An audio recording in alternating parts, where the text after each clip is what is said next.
সরকারের দেওয়া বয়স্ক ভাতা, বিধবা ভাতা সহ যে সমস্ত ভাতা দিয়ে থাকে সামর্থ্যবানদের জন্য তা নেওয়া বৈধ হবে কিনা।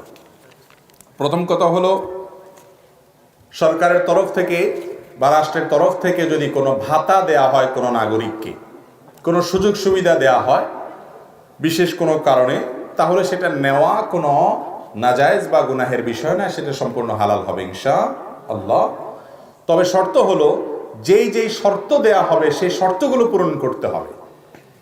বিধবা ভাতা নিচ্ছেন মেম্বার সাহেবের স্ত্রী, কথার কথা, মেম্বার সাহেবের বউ কি নিচ্ছেন? বিধবা ভাতা নিচ্ছেন। এটা কি ঠিক হলো না বেঠিক হলো? মেম্বার সাহেব বেঁচে আছেন, মেম্বার সাহেবের স্ত্রী মানে মারা গেছে না। মেম্বার সাহেব নিজেই বাও করছেন, বিধবা ভাতার ব্যবস্থা করে দিছেন। কাকে? নিজের বউকে। তাহলে এটা কি সত্য হলো না মিথ্যা হলো?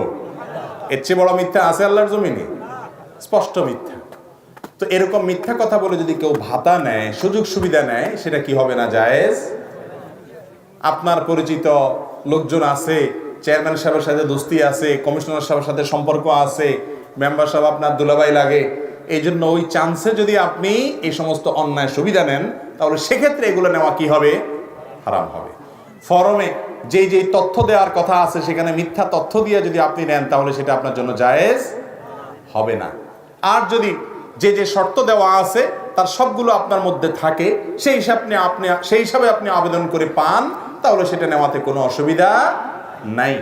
এখন শারীরিক সামর্থ্য আছে, সামর্থ্যবান মানুষ, গায়ে গতরে শক্তিশালী, কাজ করে খেতে পারে, তিনিও কি বয়স্ক ভাতা পেতে পারেন কিনা? তো এর উত্তর হলো, বয়স্ক ভাতা দেওয়ার জন্য কি কি শর্ত আছে এটা দেখতে হবে। সেই শর্তগুলো যদি থাকে তাহলে তিনি সেগুলো পূরণ করার কারণে তিনি পেতেই পারেন। যিনি দিচ্ছেন তিনি যে শর্তগুলোর ভিত্তিতে দিচ্ছেন সেই শর্তগুলো এনশিওর করলে বা সেগুলো পাওয়া গেলে তার জন্য এটা গ্রহণ করা কি হবে? জায়েজ হবে। তবে আল্লাহ রাব্বুল আলামিন যাকে শারীরিকভাবে শক্তি সামর্থ্য দিয়েছেন, অবশ্যই তার উচিত এবং কর্তব্য হলো নিজে পরিশ্রম করা। আমাদের দেশে একটু বয়স হয়ে গেলে, বিশেষ করে এই যে কুমিল্লা, ফেনী, নোয়াখালী, ব্রাহ্মণবাড়িয়া এই অঞ্চলে একটু প্রবাসে মানুষ বেশি থাকে, তাই না? এই সমস্ত অঞ্চলগুলোতে একটা রোগ দেখা যায়, অন্যান্য অঞ্চলেও আছে। সেটা হলো যে দু চারটা ছেলেকে যদি বিদেশ পাঠানো যায়, তো চাচা মিয়া বয়স 45-50, একেবারে শক্ত তাগড়া, এখনো যুবকের মতো মাশাআল্লাহ, তারপরেও চায়ের দোকানে ঠ্যাঙের উপরে ঠ্যাং উঠাইয়া বসে শুধু খায়, কোনো কাজ করতে। ইসলামের দৃষ্টিতে এটা খুবই গর্হিত একটি কাজ, খুবই অপছন্দনীয় একটি কাজ। মনে রাখবেন, আল্লাহ রাব্বুল আলামিনের কাছে সবচেয়ে উত্তম রিজিক হলো আমালুল ইয়াদ, কাসবুল ইয়াদ, নিজের হাতে নিজে উপার্জন করে যে সম্পদটা মানুষ আহরণ করে, এটা হলো সবচাইতে উত্তম। আমাদের সমাজে অনেক মুরব্বীরা আছেন, চাচারা আছেন, মনে কষ্ট নেবেন না, কিন্তু এটা বাস্তব। ছেলেটারে বিদেশ পাঠায় দিয়েছেন, বেচারা ওখান থেকে রিয়াল পাঠায়, ডলার পাঠায়, দিনার দিরহাম পাঠায়, আর আপনি বসে বসে বাড়িতে মোচে তাও দিয়া খান। কাজ কাম যা করতেন তাও করা বন্ধ করে দিচ্ছেন। ক্ষেত খামার একটু করতেন, শক্তিও আছে শরীরে, এখন আর করেন না, কারণ ছেলে বিদেশ থাকে। এই রোগটা আমাদের মধ্যে আছে না নাই? অথচ অমুসলিমদের অনেক ভালো গুণ আছে, সেই গুণগুলো মূলত মুসলমানদের ছিল। ইসলামী সেই গুণগুলো আমাদেরকে অর্জন করতে বলেছে, কিন্তু এগুলো তাদের মধ্যে আছে, আমাদের মধ্যে না। আমরা নামে মুসলমান। তার মধ্যে একটা হলো এটা যে অমুসলিমরা তারা অন্যের বোঝা হয় না। হ্যাঁ, ছেলেদের কর্তব্য বাবা মাকে যত বেশি সেবা করতে পারে, তাদের কষ্ট না হয় সেদিকটা খেয়াল করবে। কিন্তু বাবা মা বসে বসে খাইলে যতটা সুস্থ থাকবে, কাজ করে খাইলে তার চাইতে বেশি সুস্থ থাকবে। ঠিক না বে ঠিক? চায়ের দোকানে বসে বসে শুধুমাত্র আড্ডা মারবেন, আর চায়ের কাপ একটার পর একটা নিতে থাকবেন, বিড়ি সিগারেট একটার পর একটা নিতে থাকবেন, পানের খিলি একটার পর একটা খাইতে থাকবেন, আর সময় নষ্ট করতে থাকবেন, এতে কি আপনার সওয়াব হবে? সওয়াব তো হবেই না, বরং ওই গীবতখানায় বসে বসে যে পরিমাণ গীবত করবেন আর শুনবেন, এগুলোর মাধ্যমে নিজের আমল নামাও নষ্ট হবে, আর ওই বসে বসে চা খাইতে খাইতে একসময় ডায়াবেটিসও হয়ে যাবে। এজন্য আল্লাহর ওয়াস্তে মুরব্বীরা যারা আছেন এই কাজটা করবেন না। আল্লাহ তাআলা শক্তি সামর্থ্য দিলে কেন অন্যের উপরে ডিপেন্ডেন্ট হবেন, কেন অন্যের উপর নির্ভরশীল হবেন? বরং নিজে পরিশ্রম করবেন, কাজ করবেন। আপনি অন্যের উপরে তাকিয়ে থাকতে হবে না। ছেলে মেয়েদের অবদানের উপরে আপনি নির্ভর করে থাকতে হবে না। আপনি নিজে উপার্জন করবেন যতদিন শক্তি সামর্থ্য আছে।